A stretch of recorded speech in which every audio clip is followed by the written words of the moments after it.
Bonjour à tous les amis, je vous souhaite la bienvenue dans ce 15e épisode du journal de bord d'un jeune investisseur. Alors c'est l'édition de fin octobre 2025, ça y est, l'automne est là, il commence à faire froid, les feuilles tombent, on est triste, l'été c'est derrière nous, donc voilà, on va commencer. Au niveau du salaire net avant impôt, donc au mois d'octobre 3800 euros, donc j'ai un bon salaire, un très bon salaire avec des primes de déplacement. Au niveau des dépenses vie quotidienne, 1500 euros. Donc à l'heure où j'enregistre, on est le samedi 25. Donc j'ai tiré le trait pour la semaine qui arrive. Ce qui nous fait un reste à 2300 euros. Au niveau des dépôts, donc sur le PEA, 4000 euros ce mois-ci. Donc on voit que les dépôts sont supérieurs au reste, car je tape dans mon épargne de précaution, et qui s'élève aujourd'hui à 20 000 euros, donc qui est un matelas de sécurité largement suffisant à mes yeux, on va dire, pour prendre un peu de risque et taper dedans. Au niveau des achats sur PEA ce mois-ci, donc j'ai acheté 15 actions Total Energy. J'ai pu choper des bons points sous les 50 euros, donc pour renforcer cette ligne. Bon, il y a toujours le débat dividende versus croissance. C'est vrai que quand on est jeune, normalement, on a coutume de dire qu'il vaut mieux de la croissance et laisser les dividendes plutôt pour un profil en fin de carrière boursière, on va dire. Mais je dois dire que c'est toujours sympa d'avoir les dividendes trimestriels qui payent le plein d'essence. Bon, même si actuellement j'ai une voiture de fonction, donc je ne paye pas d'essence. Et voilà, ça fait toujours plaisir. Deux actions Air Liquide. Voilà, rien à dire. Renforcement de ligne, acheté sous les 172, donc ce qui me fait 44 actions à ce jour. 80 parts de l'ETF ETH, donc on est à 1400 parts. Et 5 parts de l'ETF Panx, donc qui est la tech, un espèce de dérivé ESG, même si j'aime pas ça, de l'indice Nasdaq 100, donc qui est plus concentré sur Microsoft et Nvidia.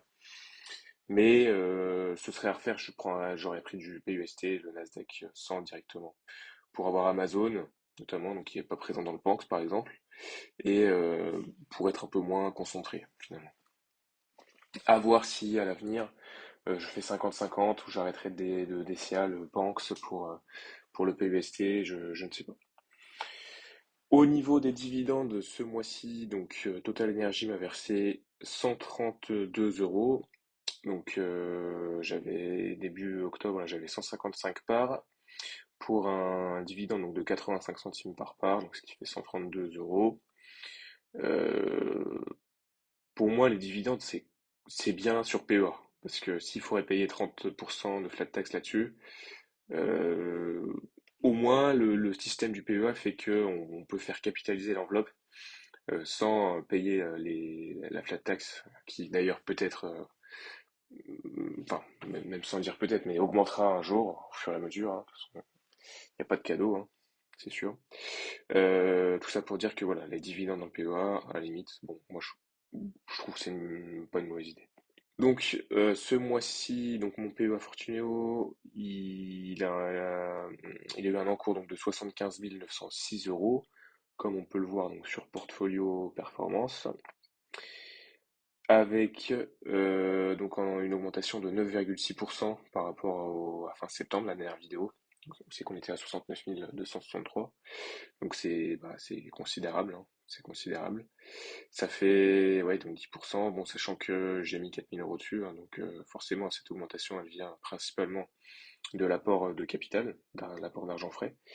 Mais tout de même, voilà, c'est sympathique. Ici, donc je vous ai mis comme d'habitude mon code parrainage Fortunéo. Si vous voulez bénéficier de, je sais plus, je crois que c'est 80 ou 100 euros si vous ouvrez un compte bourse ou si vous faites de Fortunéo votre banque avec une carte bancaire, etc. Donc n'hésitez pas, vous touchez la même somme que moi. Moi, ça me permet de faire des DCA toujours plus conséquents. Si on passe rapidement sur les actualités boursières en octobre, Donc le mois d'octobre a été vraiment sympathique, on va dire. Même s'il y a eu une petite secouée, hein, on va y revenir. Mais qu'est-ce qu'on peut retenir? C'est que les trois indices américains, donc le S&P 500, Nasdaq et le Dow Jones, sont à la TH. Donc voilà, Dow Jones, première fois donc qu'il surpasse les 47 000 points. Sur le mois, S&P 500 c'est plus 0,6%, Nasdaq 100 c'est plus 0,9%. Au niveau du CAC 40, on n'est pas trop mal, même si, comme d'habitude, il y a une instabilité politique qui fait pas très sérieux quand même, hein. Il y a eu le gouvernement, là, le Cornu, qui a été, enfin, le Cornu a nommé son gouvernement, puis a démissionné, puis est revenu. Enfin, c'est spécial, quoi. Bon, le CAC 40 est à la TH.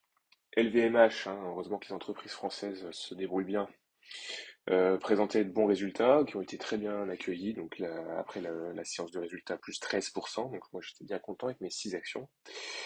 Notamment parce que voilà, la croissance repart, la profitabilité est confirmée et que la Chine, hein, en Chine, peut-être que de jours meilleurs se profilent. Bon. L'automne, c'est aussi la saison des résultats. Donc là, il y a 143 entreprises du S&P 500 qui ont publié leurs résultats. Croissance des bénéfices estimée à 10,4%. 87% des entreprises ont dépassé les attentes, mais bon, ça, il faut rester prudent parce que c'est souvent qu'une entreprise dépasse le consensus des analystes pour créer la surprise finalement. 82% ont surpassé les prévisions de revenus. Secteurs de technologie, santé et biens de consommation ont particulièrement bien performé. Au niveau de la politique monétaire, donc l'indice des prix à la consommation américain a augmenté de 0,3% en septembre. C'est un peu moins que ce qui était attendu. Ça veut dire que peut-être pression inflationniste modérée, donc peut-être baisse des taux qui pourrait se profiler par la Réserve fédérale. Donc ça c'est une bonne nouvelle, on va dire, parce que le marché aime l'argent qui est moins cher, hein. Ça permet de simuler les investissements, de stimuler les investissements. Au niveau des risques géopolitiques et des tensions commerciales, donc j'en ai parlé rapidement il y a quelques minutes là, le 10 octobre, donc il y a eu une bonne secousse sur les marchés, le S&P 500 il a chuté de 2,7%. Parce que Donald Trump donc, a menacé d'imposer des tarifs douaniers de 100% sur les importations chinoises. Ça réveille voilà, les tensions commerciales entre les deux géants. Donc, forcément, les entreprises technologiques, donc Nvidia, AMD, Tesla, qui ont été particulièrement touchées par les incertitudes. Et depuis, il semblerait que tout soit revenu à la normale jusqu'au prochain tweet ou message de Trump sur The Truth Media, ou je ne sais plus quoi, le réseau social de Trump, là. Qu'est-ce qu'on peut dire de plus? Eh bien, les actions liées à l'IA ont connu une forte hausse, forcément. On a l'impression on dit ça tous les mois, mais la nouvelle ATH sur Nvidia, notamment grâce à un partenariat avec OpenAI et d'autres entreprises qui ne sont pas en reste, qui ont bénéficié de cet engouement. Le mois d'octobre, hein, souvent on dit le dernier trimestre, c'est le rallye de Noël, hein, historiquement, avec des performances qui sont euh, historiquement très sympathiques.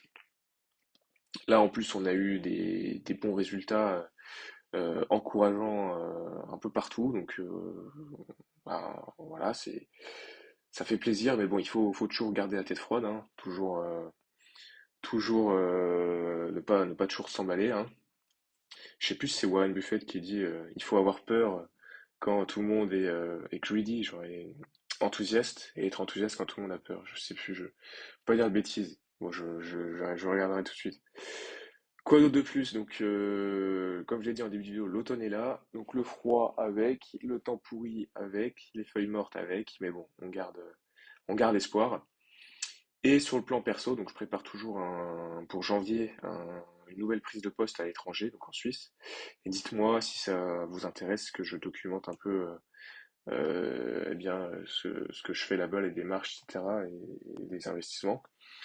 Bah voilà, je sais qu'il y a pas mal de gens, de travailleurs en France qui veulent tenter leur chance ailleurs et qui se rendent compte que finalement la France c'est un pays magnifique, etc. Mais c'est malheureusement parfois difficile de l'entreprendre et de travailler ici.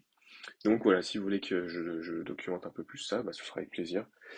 Et moi, bah, je vous dis à la prochaine. Je vous souhaite une bonne journée et de très bons investissements. Allez, ciao.